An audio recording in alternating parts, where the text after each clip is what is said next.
Anda kembali di Muslim Update di Ajwa TV. Pemirsa, sebelum kita masuk ke informasi berikutnya, saya akan menyapa terlebih dahulu Ustaz Atabik Lutfi. Assalamualaikum warahmatullahi wabarakatuh. Ustaz Atabik, apa kabarnya?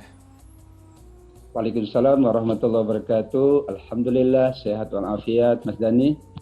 Alhamdulillah. Baik Ustaz, kita langsung mulai informasinya.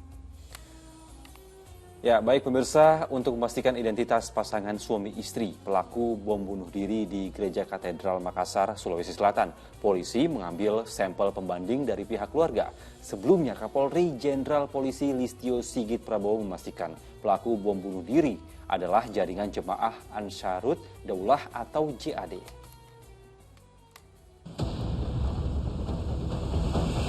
Tim DVI Polda Sulawesi Selatan melakukan serangkaian pemeriksaan untuk memastikan identitas jenazah terduga teroris yang berada di Bidokes Polda Sulsel Senin pagi.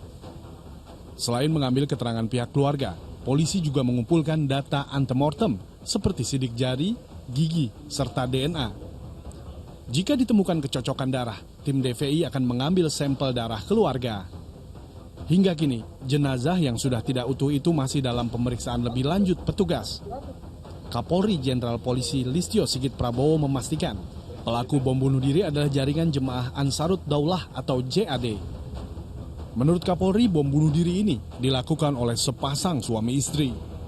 Bahwa mereka adalah bagian dari kelompok beberapa waktu yang lalu ada kurang lebih 20 orang dari kelompok JAD yang kita amankan. Para pelaku diduga merupakan jaringan yang sama dengan jaringan JAD yang ditangkap pada Januari lalu oleh tim Densus 88 di kawasan Villa Mutiara, Biringkanaya, Makassar. Andi Muhammad Sardi melaporkan dari Makassar, Sulawesi Selatan. Sementara itu di Jakarta, polisi mengamankan 2 orang di kawasan Condet, Kramat Jati, Jakarta Timur pada Senin siang. Keduanya diduga kuat terkait dengan aksi bom bunuh diri yang terjadi di Gereja Katedral Kota Makassar pada Minggu kemarin. Pasca ledakan bom bunuh diri di Gereja Katedral Kota Makassar pada Minggu kemarin, polisi melakukan penggerebekan di sebuah showroom mobil bekas yang berada di Jalan Raya Condet, Kramat Jati, Jakarta Timur. Dalam penggerebekan ini, polisi mengamankan seorang pria yang diduga terkait dengan aksi pengeboman di Gereja Katedral Kota Makassar. Sementara itu, wanita yang digiring petugas ini akan diperiksa secara intensif menyoal keterlibatannya.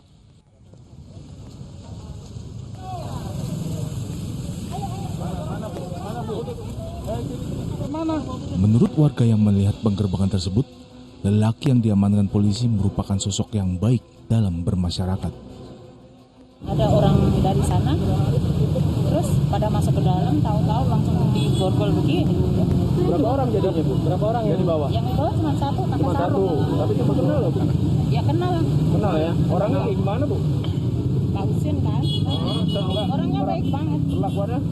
Sama warga, sama lingkungan baik. Lokasi penggerebekan yang juga showroom mobil ini kini telah dipagari garis polisi dan petugas pun masih berjaga di tempat tersebut. Muhammad Subadri Arifki melaporkan dari Jakarta. Astagfirullah, sungguh peristiwa ini menjadi luka yang teramat dalam dan mencenderai kita semua bagi umat beragama. Saya ingin tahu bagaimana pandangan Ustaz tentang hal ini.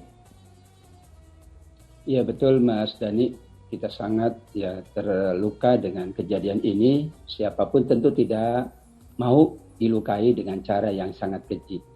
Di dalam Al-Quran Allah Subhanahu Wa Taala mengingatkan wala taqtulu anfusakum. Janganlah kalian membunuh diri kalian sendiri atau membunuh orang lain. Allah mencipta manusia dengan sebaik-baiknya, dengan semulia-mulianya. Karenanya manusia diwajibkan menjaga dirinya, menjaga orang lain.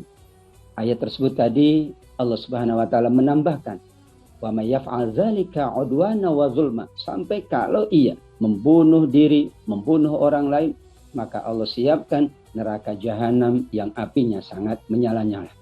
Dalam konteks bunuh diri, Nabi SAW juga memberikan satu perhatian yang serius. Man qatala qatilan bi syai'in udziba bihi yaumal qiyamah. Orang yang membunuh diri dengan cara apapun, maka cara itulah yang akan dijadikan alat untuk mengazabnya di yaumil qiyamah. Kalau dia bunuh diri dengan misalnya ya menerjunkan diri dari tingkat sekian, maka nanti diazab dengan demikian. Membunuh dengan bom, dia akan diazab dengan bom.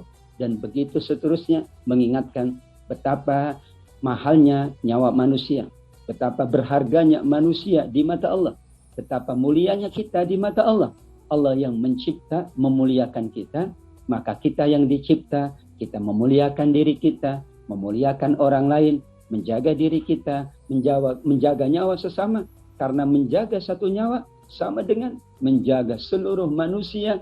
Begitulah Allah Subhanahu wa Ta'ala meminta kita hambanya untuk selalu menjaga diri, menjaga nyawa kita, dan juga nyawa orang lain. Ya Ustaz, kita juga sepakat aksi terorisme ini tidak beragama, tapi mereka mempengaruhi orang-orang seperti itu dengan agama. Nah, yang saya ingin tahu atau saya minta pendapat Ustaz, bagaimana cara kita untuk membentengi diri kita sendiri dan keluarga kita agar tidak terpengaruh hal-hal itu yang membawa agama untuk melakukan hal buruk. Ya Mas Dhani, agama punya tuntunan. Dalam kita tuntunannya Al-Quran dan Al-Hadis. Dan Al-Quran dan Hadis yakin selalu ya memerintah yang baik-baik saja. Selalu memerintah yang bermanfaat untuk siapa? Untuk seluruhnya. Khairun nas anfahum linnas.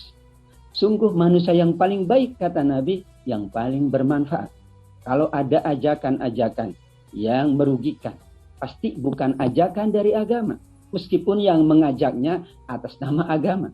Kita beragama itu kan dituntun dengan Al-Quran dan Hadis. Maka semua yang dituntun oleh Al-Quran dan Hadis itu untuk kebaikan kita, karenanya isinya adalah kebaikan, saling menyayangi, saling mengasihi, saling menjaga.